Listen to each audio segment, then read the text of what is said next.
Welcome to the Deep Dive. Today we're really getting into the life and legacy of a true giant of Indian cinema, Dev Anand. Absolutely, a fascinating figure. They've got this collection of biographical notes, mainly from a document called devanand.pdf. Right. And our mission really is to sort of unpack the key insights about his whole journey, from the very beginning right through to his lasting impact. It's going to be quite the exploration. It really is. And what's amazing about these sources is, well, how they let us trace this career that spanned, over 6 decades. Incredible, isn't it?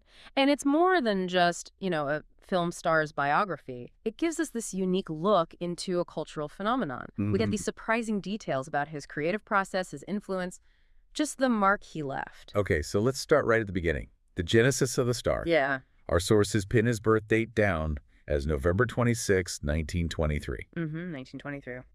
And the notes mention his early roots were in Gurdaspur, which was in undivided Punjab back then. Right, a significant place. That grounding, in that rich cultural landscape. You feel like it must have shaped him somehow. Definitely. And what do the sources say about why he even got into cinema in the first place? Was it always the dream? Well, the introductory bits in the source material, they paint this picture. It wasn't maybe just about becoming famous. It suggests more of an inner drive, maybe, or perhaps circumstances just kind of pushed him towards the movies.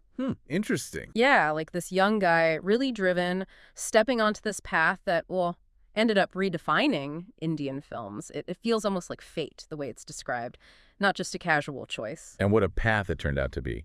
So the sources point to his first film, Hummock Hain, from 1946. 1946, yeah. That's a really interesting time to start, right? Post-war, just before independence. Exactly. So what was that first film like for him? What did it show? Hummock Hain. Well, it was his first real experience, His cinematic baptism, you could say. Right. The notes don't really talk about box office success or anything like that, but they imply it was his crucial first time facing the camera, learning the ropes, starting to cultivate that persona that would later just captivate everyone. So maybe not a blockbuster, but definitely the first essential step. Laying the groundwork. Exactly, setting a quiet tone for what was to come. Okay, so moving on from that debut, there seems to be this really pivotal moment mentioned.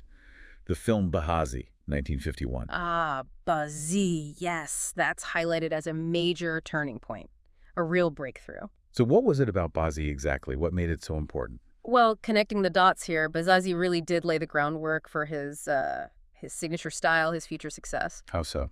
The source specifically mentions Guru Dutt's direction alongside it, so that collaboration, that was key. Okay, Guru Dutt. Yeah, that partnership, it wasn't just one role. It seems like it marked a real shift for him, let him kind of shed